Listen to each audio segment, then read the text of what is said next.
Higgins Lake is a big, deep lake. It freezes over later than most, but once the ice is thick enough, it's a great place to fish for lake trout and splake through the ice 100 or more feet down. Now, Bernie Hines used to live in Houghton Lake year-round. Recently, his winters have been spent in the Florida Keys, where he fishes in the sun day in and day out. I think he misses dipping his warm hand into a cold bucket of live smelt, though, like he did with us a few years ago.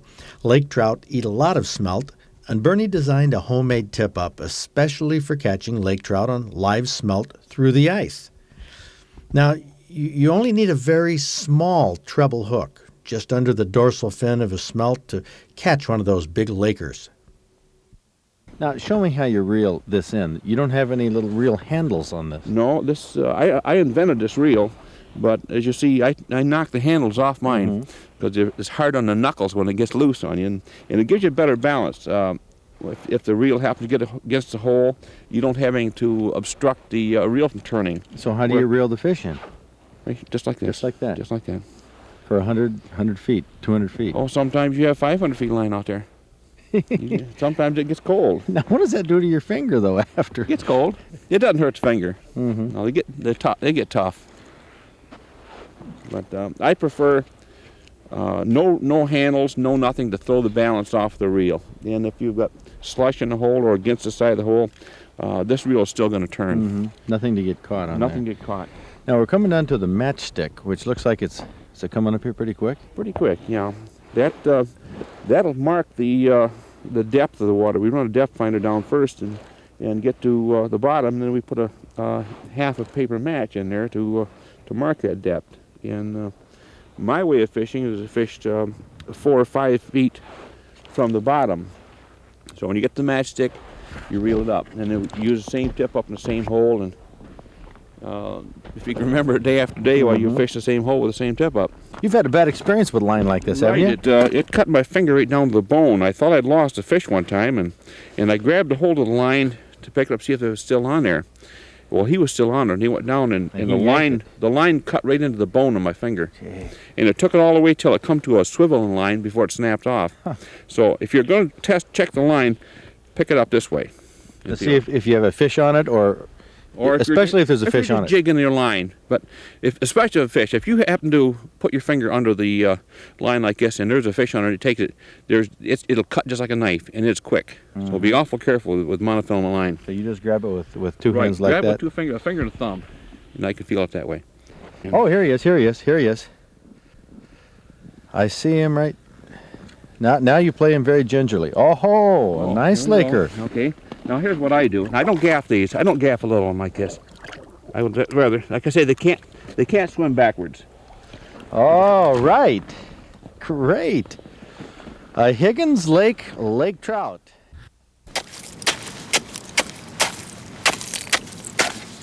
Now, there's another unconventional thing that you do with the ice fishing spud. You know, everybody puts their rope on the end of the spud so they don't lose it. Right.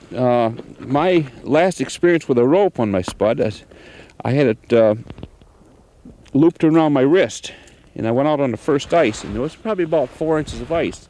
And going along, pulling a sled, and checking the sound of the ice with my spud.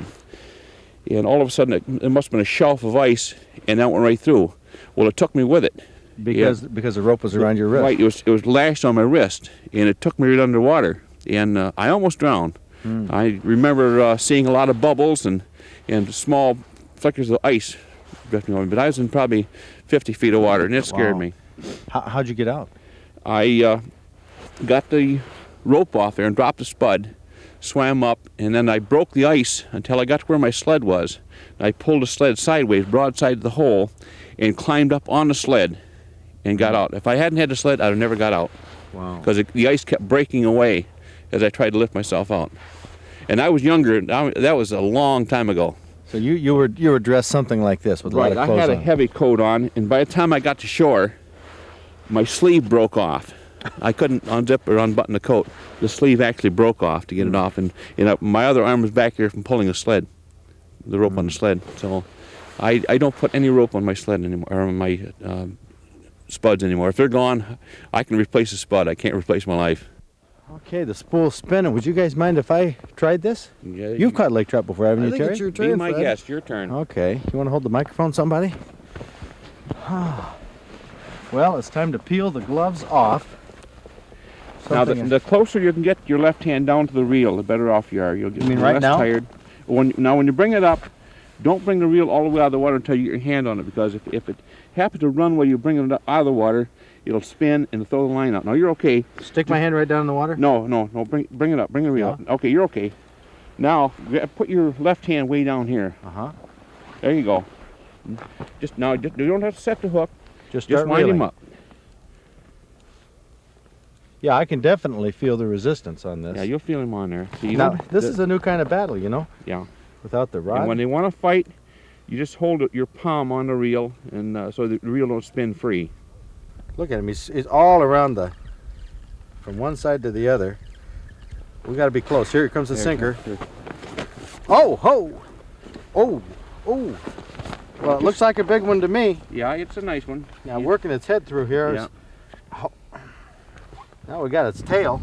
He'll back. If you're going about Wrong way. if you're going about this all wrong, I'm, Fred, yes. you're supposed to bring him up head first. Head first. Well, watch your line. You don't get back the reel. Okay, here he comes. Here it comes. Here we go. There we go.